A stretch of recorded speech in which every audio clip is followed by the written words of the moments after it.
Big changes are on the way for a small coastal town. Today, we bring you to Pescadero in San Mateo County. Population about 600, and that is on a good day. Things there are done differently, especially when it comes to the way they govern. The county says changes are coming in the name of democracy. ABC 7 Building a Better Bay Area reporter Leanne Melendez spoke to some residents who like things just the way they are, Leanne. Why mess with perfection is what some people are saying. You know, it's simple. In Pescadero, there is this advisory council whose members volunteer for that position. It's been like that for years. Now, instead of volunteering, San Mateo County thinks those positions should be elected by the people. So what's the big deal? Well, change doesn't come easily there. The Spanish word pescadero, loosely translated, means fishmonger. People in San Francisco eagerly leave the commotion of the city to travel to this sleepy coastal town where folks do, well, what they do. People like to see a town like this.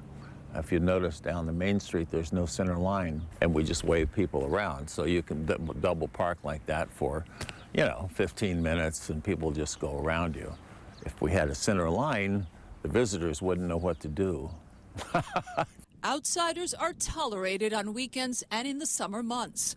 There are reasons to come. Duart's Tavern and its green chili and artichoke soup for one. Never leave without a slice of the olalaberry pie. Quite often, the popularity of this town lies in the acceptance that a fast-paced life is often disconnected from nature. Some end up staying. I'm so tired of living in Los Angeles. I just want to go somewhere where I can sleep in the woods, maybe grow some vegetables. Patrick Horn did more than just move to Pescadero. He chose to be part of its municipal advisory council that includes San Gregorio, Pescadero, and Loma Mar. What would you change? You'd mess it up. Rob Skinner is also on the council. He likes that each seat is a voluntary position. They haven't had elections here since 2008. Their only role is to advise their county supervisor, in this case, Ray Mueller, who represents them before the board. We have absolutely no authority. Anything we do of consequence has to be approved by the Board of Supervisors. But this kind of community representation is not about to change. What is being proposed is an advisory council, this time elected by the people in the area. 7 seats in all.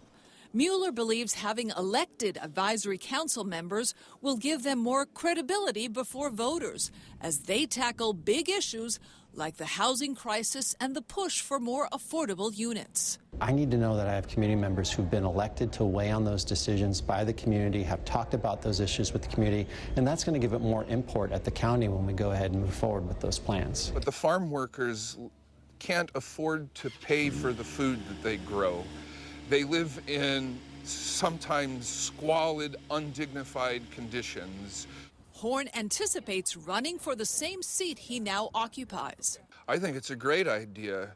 It's America, and this is a democracy. But with democracy comes rules, things like financial disclosure, not to mention spending money on campaigning, something they've never had to do. Why don't you think people would want to disclose their finances? In my case, I'd be embarrassed. It's too early to tell how voters scattered along the coast will take to these proposed changes. In fact, I don't even think they know anything about it.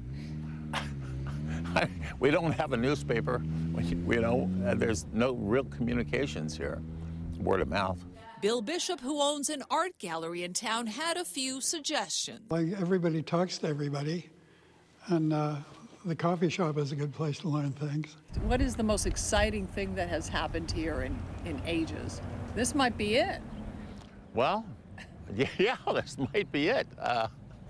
We haven't had many changes. Change is never guaranteed, but when small-town politics means giving your community a bigger seat at the table, locals here say they may be willing to try.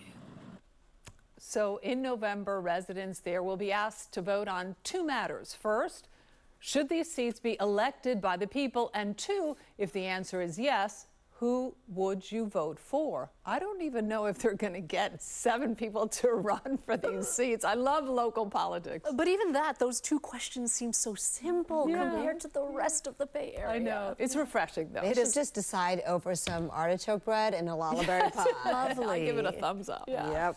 Thanks, Leanne. Sure.